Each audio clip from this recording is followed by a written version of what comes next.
बच्चों, प्रियंका शाह क्लासेस में आप सभी का स्वागत है। आज हम डिस्कस करने वाले हैं चैप्टर नंबर 4, जिसका नाम है आपका process and bases of accounting. ठीक है, इसमें हम डिस्कस करेंगे अकाउंटिंग के प्रोसेस क्या हैं, कैसे करते हैं अकाउंटिंग। ठीक है, आइए हम एक एक करके डिस्कस करते हैं। इसके 5 प्रोसेस हैं, जिसमें पहले क्या करते हैं, आइडेंटिफिकेशन ऑफ ट्रांजेक्शन हमें कौन से अकाउंट्स में रिकॉर्ड करने हैं, कौन से नहीं रिकॉर्ड करने हैं, इसको आइडेंटिफाई करेंगे। इसके बाद हम जो बाउचर होता है उसको प्रिपेयर करेंगे। बाउचर मतलब हमने आपको बताया था कि जो मान लो हम पंखा खरीदे हैं तो हमको पंखा खरीदने की जो बिल मिल रही है उससे हम क्या करते हैं, बाउचर्स को प्रिपेयर करते हैं। ठीक है, तो बाउचर प्रिपेयर करने के बाद रिकॉर्डिंग करेंगे जनरल एंट्री की। Recording in books of original entry को जनरल एंट्री भी कहते हैं। इसके बाद हम क्या करेंगे, उसको जनरल एंट्री में रिकॉर्ड करेंगे। पोस्टिंग टू द लेजर, अलग अलग लेजर में जिसकी जो कैटेगरीज है वहाँ पे उसको हम पोस्ट करेंगे। नेक्स्ट लास्ट क्या करेंगे हम, preparation of trial balance and financial statement. उससे लेजर के थ्रू से हम क्या बनाएंगे, ट्रायल बैलेंस बनाएंगे, बैलेंस शीट स्टेटमेंट बनाएंगे। ठीक है, इसके बाद हम देखेंगे basis of accounting. Basis of accounting में 2 बेसिस होते हैं, एक आपका होता है कैश बेसिस ऑफ अकाउंटिंग, दूसरा होता है एक्रूअल बेसिस ऑफ अकाउंटिंग। एक एक करके हम डिस्कस करेंगे। कैश बेसिस ऑफ अकाउंटिंग क्या बोलता है, इसमें क्या होता है, कैश बेसिस ऑफ अकाउंटिंग में जब आपका खर्चा हुआ है तभी आप रिकॉर्ड करोगे। जैसे मान लो कि मेरी बिजली बिल आई है अगस्त में, और अगस्त के बाद हम मेरी बिजली बिल अगस्त में आई है, लेकिन उसको हम पे कब कर रहे हैं, दिसंबर में पे कर रहे हैं।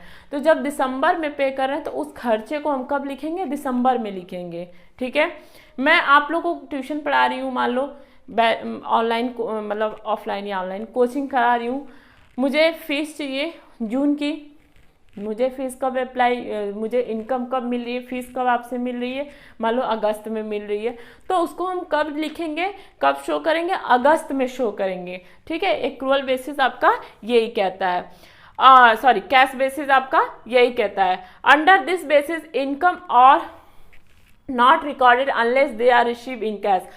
तब तक रिकॉर्ड नहीं होगा जब तक आपको कैश में मिल ना जाए। देखो साफ साफ लिखा, नॉट रिकॉर्डेड, जब तक वो मिल ना जाए तब तक आप रिकॉर्ड नहीं करोगे। इसी तरह expenses are recorded only when they are paid in cash. Expenses तब रिकॉर्ड करेंगे जब आप उसको पे कर रहे हो, जब उसको दे रहे हो। इसके एडवांटेज है, पहला है this basis is simple, realistic and satisfied the conservative instant of many people. यह सिंपल होता है, रियलिस्टिक होता है, ठीक है, सेटिस्फाइड करता है। Next, it does not require the use of estimated and personal judgement. इसमें कोई पर्सनल जजमेंट एस्टिमेट नहीं होता है। It is suitable for those enterprises where most of the transaction are on the cash basis.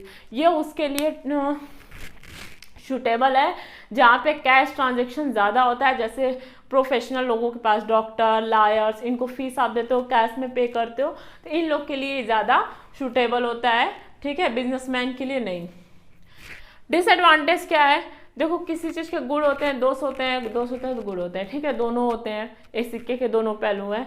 तो हमने अब तक क्या पढ़ा, गुण पढ़ा, अब दोष के बारे में पढ़ेंगे। डिसएडवांटेज क्या होते हैं, it does not give a true and fair view of profit और loss and financial position of the enterprises.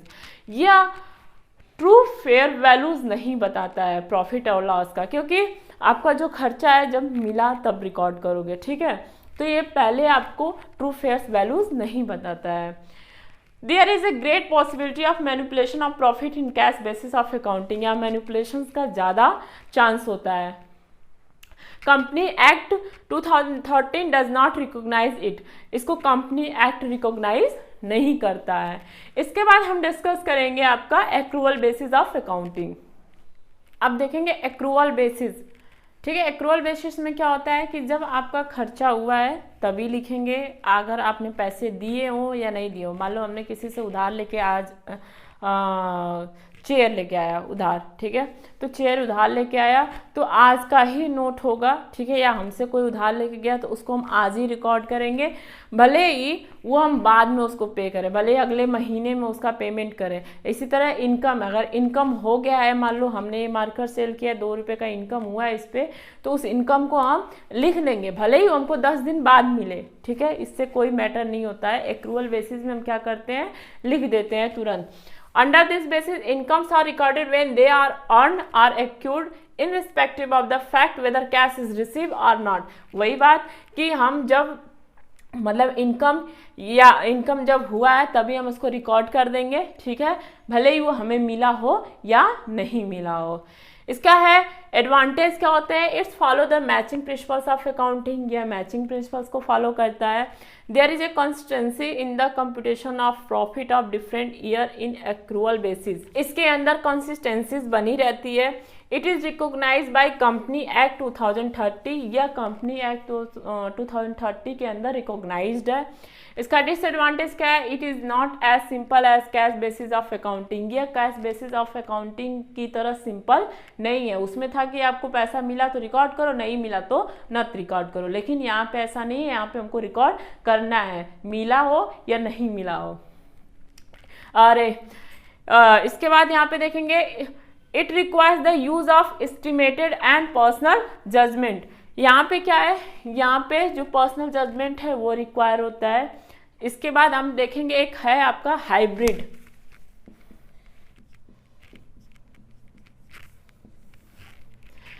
Hybrid और मिक्स बेसिस ऑफ अकाउंटिंग, ये एक्रूअल बेसिस और कैश बेसिस का मिक्सचर है। ये बोलता है कि खर्चा हुआ है तो उसको रिकॉर्ड करो, अगर इनकम हुआ है तो जब पैसा मिलेगा तब रिकॉर्ड करना, ठीक है। अब देखेंगे हम डिफरेंस बिटवीन कैश बेसिस और एक्रूअल बेसिस में। पहला क्या है, recording of cash and credit transactions.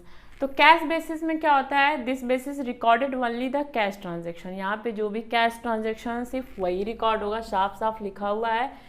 इसके बाद एक्रूअल बेसिस में क्या है, this basis make a complete record of all cash as well as credit transaction, जो भी कैश और क्रेडिट दोनों ट्रांजेक्शन्स को क्या करते हैं, एक्रूअल बेसिस में रिकॉर्ड करते हैं।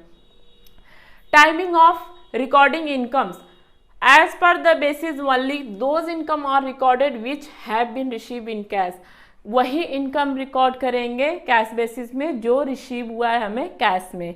और एक्रूअल बेसिस में क्या है, as per this basis all incomes are recorded whether cash is receive for them are not, इसमें जितना भी इनकम है वो सब रिकॉर्डेड होगा, मिला हो नहीं मिला हो, रिसीव हुआ हो नहीं हुआ है, इससे कोई मैटर नहीं है। Time of recording of expenses, expenses का रिकॉर्डिंग क्या है, एक कैश बेसिस में as per this basis only those expenses are recorded which have been paid in cash, वही एक्सपेंसेस रिकॉर्ड किया जाएगा जो कैश में पेड है। और एक्रूअल बेसिस में सारे एक्सपेंसेस को रिकॉर्ड किया जाएगा कैश में पेड है या नहीं है। Outstanding expenses, prepaid expenses, accrued income and income receive in advance, इसमें क्या है, ये सब जो है रिकॉर्ड नहीं होंगे कैश बेसिस में, लेकिन एक्रूअल बेसिस में आपका रिकॉर्ड होते हैं। इसके बाद हम देखेंगे लीगल पोजीशन क्या होता है। लीगल पोजीशन में ये कंपनी एक्ट के अंदर रिकॉग्नाइज नहीं होता है, कैश बेसिस में, एक्रूअल बेसिस में ये रिकॉग्नाइज होता है कंपनी एक्ट 2013 में। सुटेबिलिटी, ये डॉक्टर, लायर्स, इन लोग के लिए सुटेबल है, लेकिन एक्रूअल बेसिस में ये सुटेबल नहीं है।